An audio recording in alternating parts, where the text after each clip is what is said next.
Right. So this is number 4 of the 26 lectures, sessions that we are doing in What Do We Believe? All right. And so I would like to direct your attention this time that the subject that we have before us is the one to talk about, the one we don't want to talk about, the devil himself, Satan. So this is, the church confesses its belief in the personality of the devil. He's a real person. Originally created an angelical being, and as a result of his transgressions, was cast down from the presence of God and is now the enemy of God, man and every true believer. He is your enemy, the one that hates us with a passion because we love Jesus, because we are Christians. And he hates the church of God. And of course, he will make sure that he persecute those that love the name of Jesus and are followers of the one true God. My friends, there's 2 dangers concerning the devil that confront us.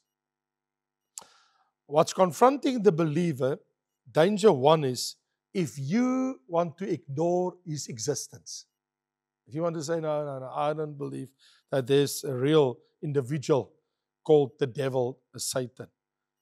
Because the other that you also have to be aware of is to fall into one of his snares of we can become so concerned with him that we explain all manner of unnatural events as being the works of the devil.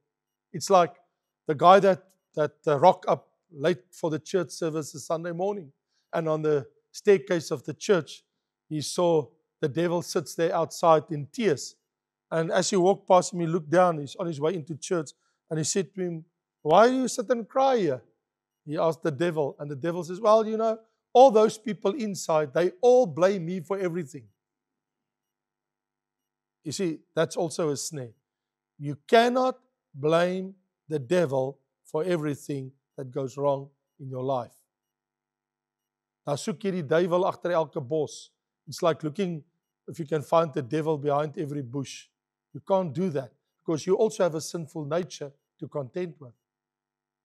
We have a fallen, sinful human nature. So our enemy is the world, in a certain sense, is our enemy because it wants to distract us from the Lord and take our eyes off the Lord and the things of this world, of the earth, as we see in 1 John chapter 2, where the lust of the flesh and the love of the eyes and the things of the world. So yes, the world has an influence, it's true.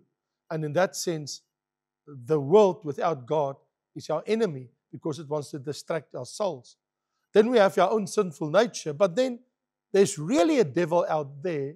And like when you look at the book of Ephesians chapter 6, it will tell you that there will be a day when the devil will come and tempt you and me. So it is true, and the Word of God is of course correct in it, that the Bible tells us about this being called Satan or the devil, the destroyer. Now, if we fall into this snarement of the devil by trying to escape from the truth, that's not going to help us a lot. So why don't we just face it, what the Bible says about Satan, about the origin of Satan. I cannot say that God created Satan. I can say God created all living creatures and living beings. Of course He did. But He created a beautiful cherubim.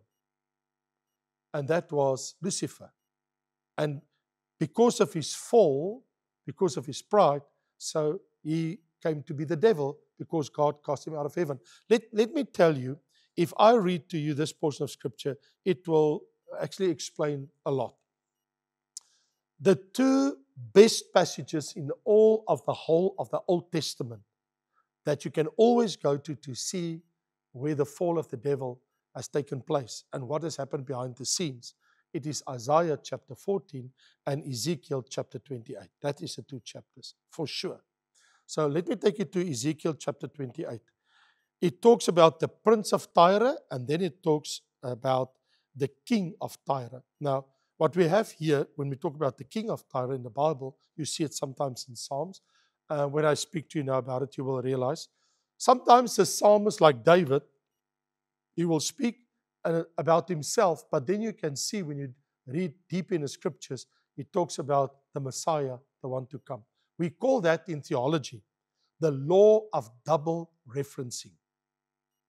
So when you talk about the law of double referencing, it means it is applicable to this person, but in a higher degree, it is prophetically of something to happen, and it's another person or situation that is addressed. Like here, you can clearly see it. Let me read it, for instance, because this is not true of any earthly king. You will see it, because Tyre and Sidon is to the north of Israel, against the Mediterranean Sea, was the city of Tyre and the city of Sidon.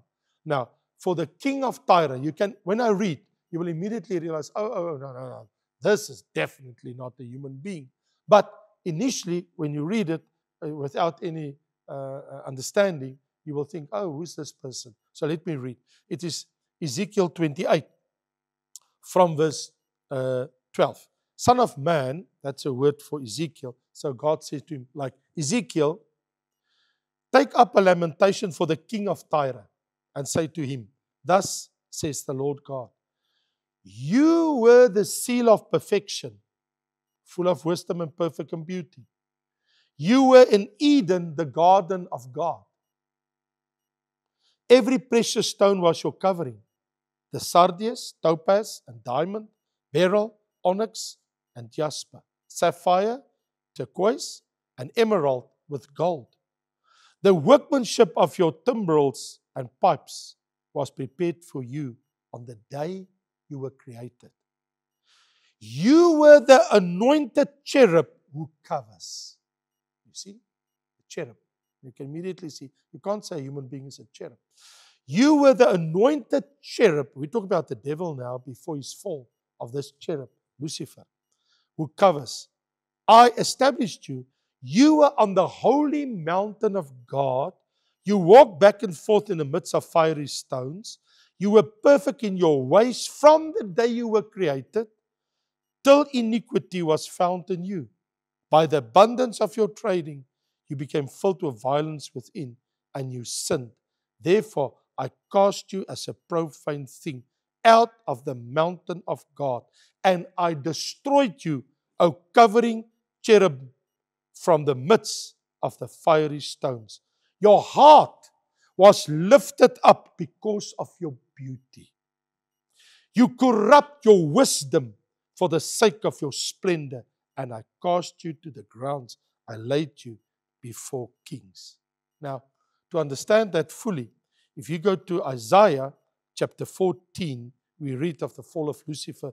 You connect that, Ezekiel 28 with Isaiah 14, verse 12. Again, verse 12, verse 12, verse 12. How are you fallen from heaven, O Lucifer, son of the morning? How you are cut down to the ground, you who weakened the nations. For you have said in your heart, I will ascend into heaven. I will exalt my throne above the stars of God. I will sit on the throne of God, above the stars of God. I will sit on the mount of congregation on the farthest sides of the north. I will ascend above the heights of the clouds. I will be like the Most High. You see, this is just 5 times. I will, I will, I will.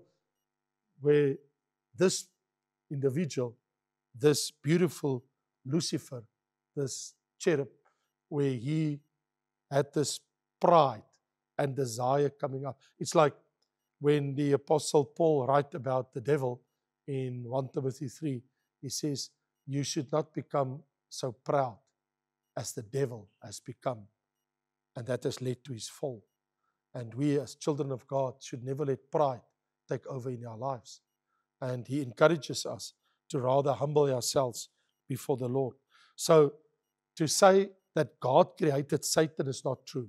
To say that God created a holy angel and a cherubim in the angelical world, the Lord of hosts has many different beings in heaven. Heaven is a heaven of angels. If you read my book, The Spirit World, then I explain all of these different beings in heaven.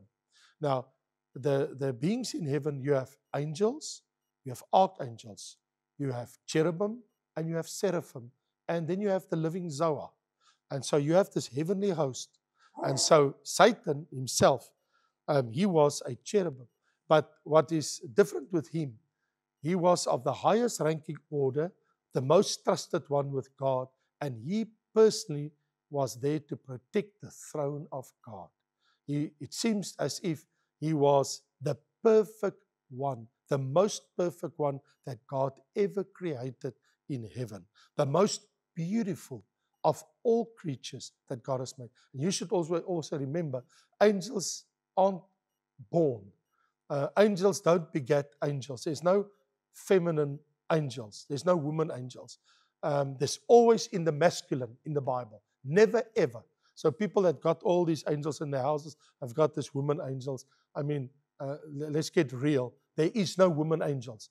All angels are in the masculine. Never ever in the Bible are they considered to be feminine. Always in the masculine. So this angel, a beautiful angel in the angelical world, but a cherub, which is a higher form of angelical beings, beautiful. He was by the throne of God, and he was very trusted in the presence of God. And somewhere in the incalculable period before the time of the perfect creation of heaven and earth, he existed. God made him. But we read that he became full of pride. In actual fact, what he says, it's very terrible, where he says, I will exalt my throne above the stars of God. I will sit on the mount of the congregation, which is in the uttermost part of the north, which is the highest place of authority in the universe, in the farthest sides of the north. I will ascend above the heights of the clouds. I will be like the Most High. I want to be God. I mean, that is what came into his heart.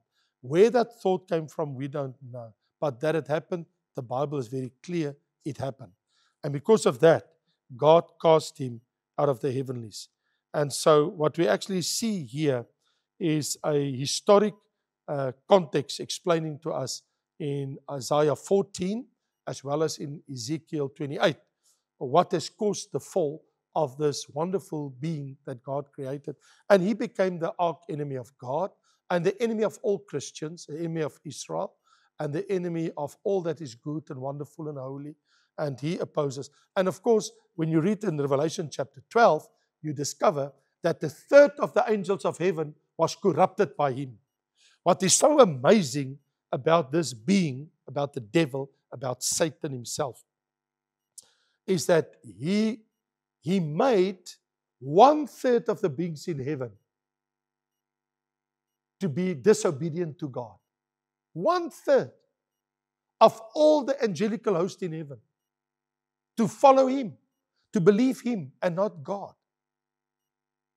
It shows you how powerful he must have been in his position in heaven before his fall. I mean, he must have been adored by millions of angels. And they saw the way he treated God and God treated him.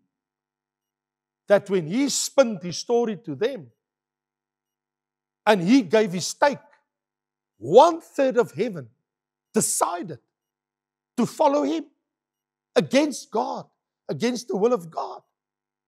He must have been a powerful creature. And even to this day, although he's cast out of heaven and is now in the heavenlies, even to this day, if you read Job chapter 1 and 2, and even Revelation chapter 12, you will discover that even to this guy, and even in Zechariah chapter 3, 4 places in the Bible, that he still have entrance from time to time to appear before God and to accuse the brethren, to badmouth us before God, to bring our sins before God, to tell God, look at us, the children of God. So of all creatures, Satan by far, he was full of wisdom and perfect in beauty. That's what the Bible says. Full of wisdom. Full of wisdom. And perfect in beauty. The most beautiful creature God ever created. Calling him Lucifer, the morning star, the shining one in heaven. That's who he was. And he turned against God. And turning against God, I mean, what he indicated by turning against God is, I want to sit in the place of God. I want to be the Most High. I want to be number one. So, by looking at the scriptures, we realize what he was before he became the devil. We don't know when this happened, but we know it happened before Adam and Eve sinned in the Garden of Eden. Because the first time we read about him, this person in the Bible, is in Genesis chapter 3, when he visited the Garden of Eden, and that was to entice Eve, to deceive her, and to lie to her, bringing thoughts into her mind. He lied to her, he deceived her, and that was, you will be like God. If you eat of this tree, of this fruit, you will be like God. Well, I can see that what was in his heart. I want to be like God, the Most High. He brought that thought to a woman, and Eve fell for it. And she ate. And she gave to her husband, and he ate. Then they realized what they did. Eaten of the tree that God forbid them to eat. And God said to this cherubim, you were on the most high mountains, the most holy mountains, and you walked between stones of fire. So how long the creation was maintained in a perfect condition before the fall, we don't know. But something happened because the earth became void and God had to recreate the earth. That's why there's a time frame between Genesis 1 verse 1 and Genesis 1 verse 2 that we don't know how long it is. But something happened. Well, we know it is a fall in the angelical world that has taken place. So what caused the earth to become a waste after its original form? It is not clearly stated, but we can, from looking at the Bible verses, we can see that sin existed before Adam and Eve. That is true. Because the devil, he became the devil, Satan became the devil, the cherubim become a fallen being before Adam and Eve sinned, because he was the one to cause them to sin. Starting with Eve, and Adam believing Eve and following her take on it. And I mean, because of his pride, it's very clearly stated that he was full of pride. He wanted to exalt his throne above God. And that 5 times, I will, that is, I will do this, I will that. I think that is the thing that you and me battle the most with in our lives, is I will, I want. It is the I, the big I. That is the battle that all human beings have. Your sinful nature, it's about I. Because Eve, I want to eat of that tree. And when Adam saw what she ate and how delicious it looked, he said, I wanted too. And he also ate. I want. And God said, thou shalt not. But I want. So, of course, Adam and Eve falling into sin has given Satan authority over the world. Because Acts 26 verse 18 explains, he's the God of this world. Because of the sinful world. Now, his kingdom has taken over the world. All human beings have sinned, fallen short of the glory of God. And so, by obtaining deceitfully what happened in the Garden of Eden, by making man loyal to him and not to God, that was what happened. He did it with the angelical world. 1/3 of all the angels being obedient to him and not to God. That is what he's aspiring. That's what he wants to achieve. And make man to choose against God, against the will of God, against the word of God. So even Jesus, he did not tell him, you lie. When the prince of this world came to Jesus, Jesus didn't deny when he said, if you fall down and worship me, I'll give you all the kingdoms of this world. I mean, Jesus didn't say to him, where do you come on that? You don't have the right. No, he has. Because this world called agora, that's a word, Greek word, means this world system. The whole world lives, all people live in agora, the marketplace. The world is a marketplace. All fallen beings live in this world marketplace. If you live on earth, you live in a worldly system. Doesn't matter what country you are. And he's the God of this world over the kingdoms of the earth. He has got authority, the prince of this world. The kingdoms of this world. He said to Jesus, I will give you the kingdoms of this world. Jesus didn't tell him, hey, where do you get it from? You don't have it. God is God of the earth, but of mankind, the kingdoms of mankind. The devil is in charge. That's why he will bring the Antichrist to the fore. Doesn't matter what Donald Trump does and Benjamin Netanyahu. And I mean, I don't have anything against what they did. I'm very grateful for what they did. And Donald Trump blows his trumpet and tells it's going to be everlasting peace. And I read some of the things he said. He says, eternal peace has come. Dear Lord, will somebody just read the Bible to him? The great tribulation is coming. The peace that Abraham Accords that's there now, it's only for a time. Of course, there will be wars again coming. Of course, it's going to happen. I mean, the Bible prophecies, Luke 21, verse 21, where Jesus says, and Jerusalem will be trampled by the Gentiles until the times of the Gentiles is complete. We're not at the end of the times of the Gentiles. The last Gentile king is the Antichrist. I can warn Donald Trump right now, if I had a direct line to him, a red line to him, and then I will tell them, get ready for the next fight. Because the next fight is coming. Believe me, you'll see it. Very soon, there will be no peace. Because the Bible tells us the one to bring peace in the Middle East will be the Antichrist. And the Antichrist cannot come before the church is raptured. So we're not there yet. All of these things is taking us to that time. We're not there yet, but we are very fast moving. So everything we see now is a prelude. It's just introduction of what is to come. But there is a desire for peace in the Middle East. But the one to broker that peace for 7 years, the 7-year peace treaty of Daniel 9:27, that can only be the Antichrist himself. And it will be in the time of the temple, because the temple has to be built in the first 3.5 years. And then the Antichrist will sit in the temple to show himself to be God, according to 2 Thessalonians chapter 2. And it's all by the devil. It is all the plan of the devil. It's all his plans. All these things. It's all by the devil and his making.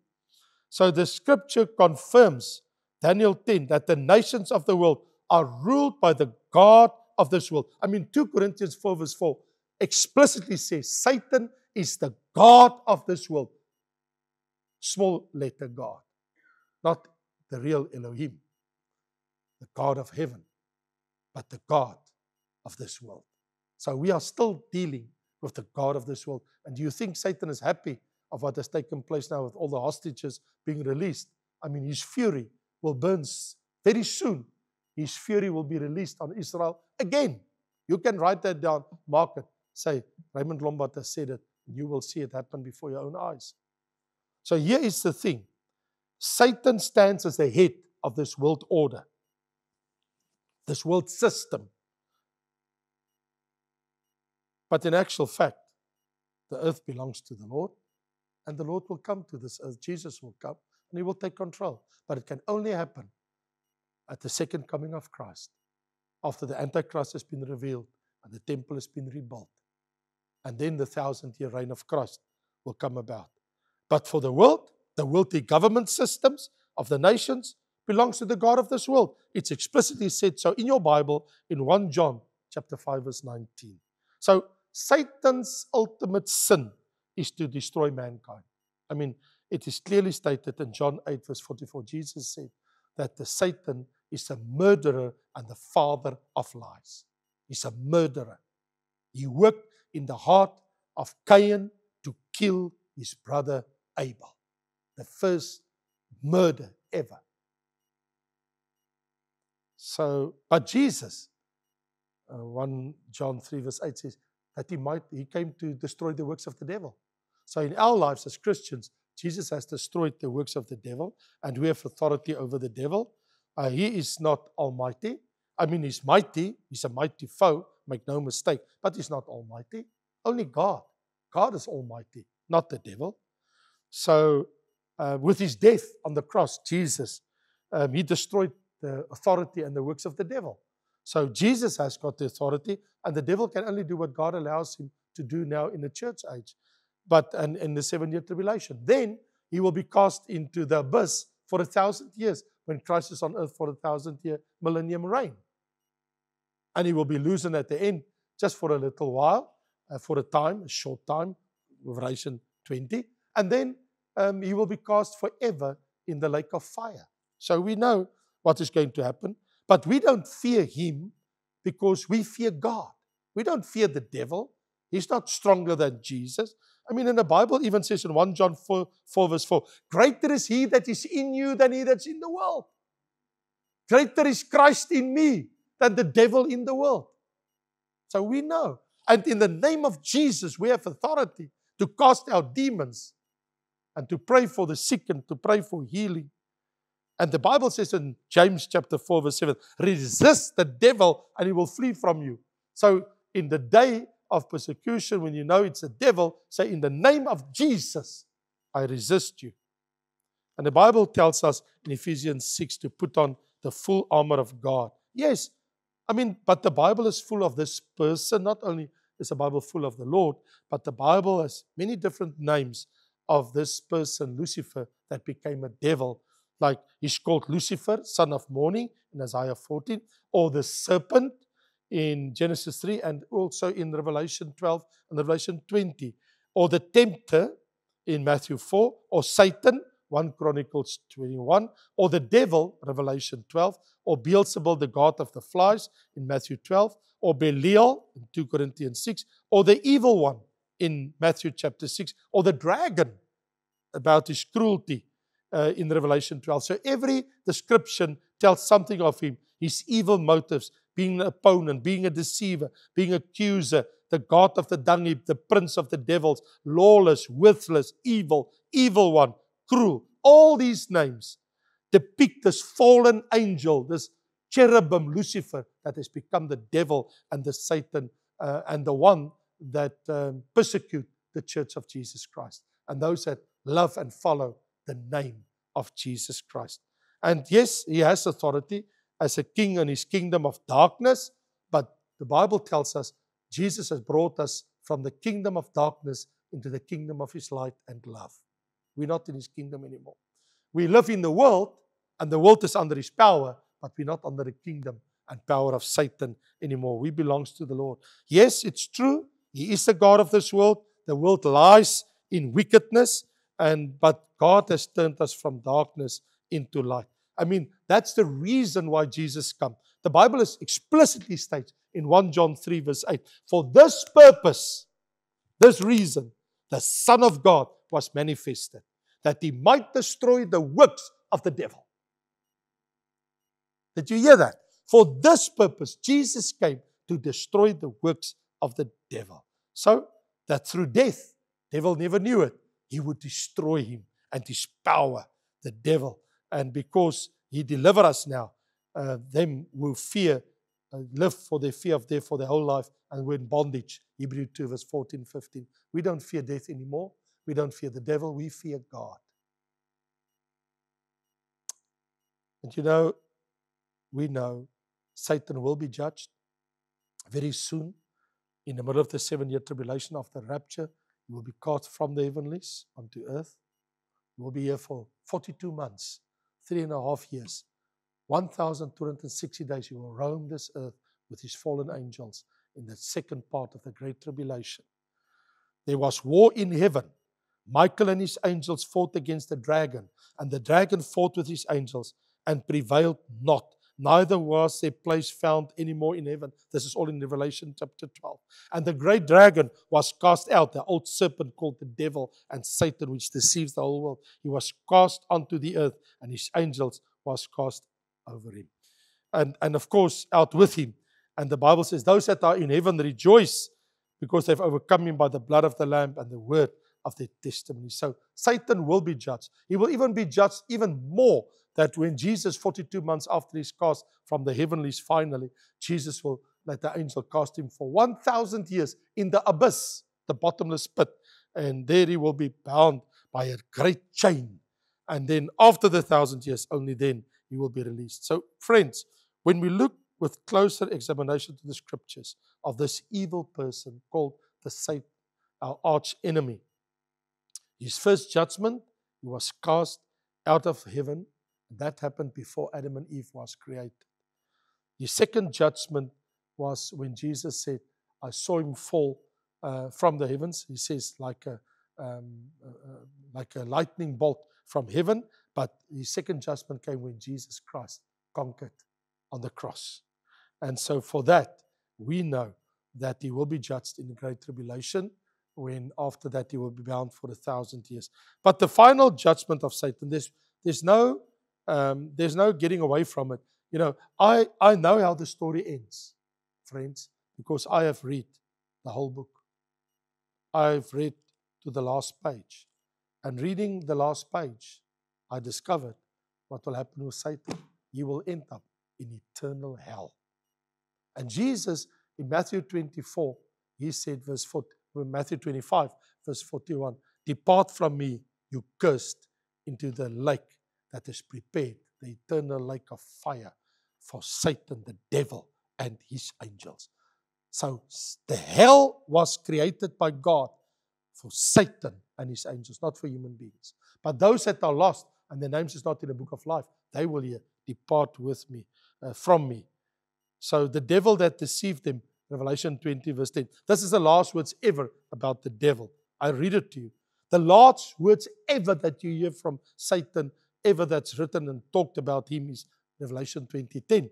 And the devil that deceived them was cast in the lake of fire and brimstone, where the beast and the false prophet are. And they shall be tormented day and night forever and ever. Last words. Closing the book. God's last words about the devil. Amen. Until next time.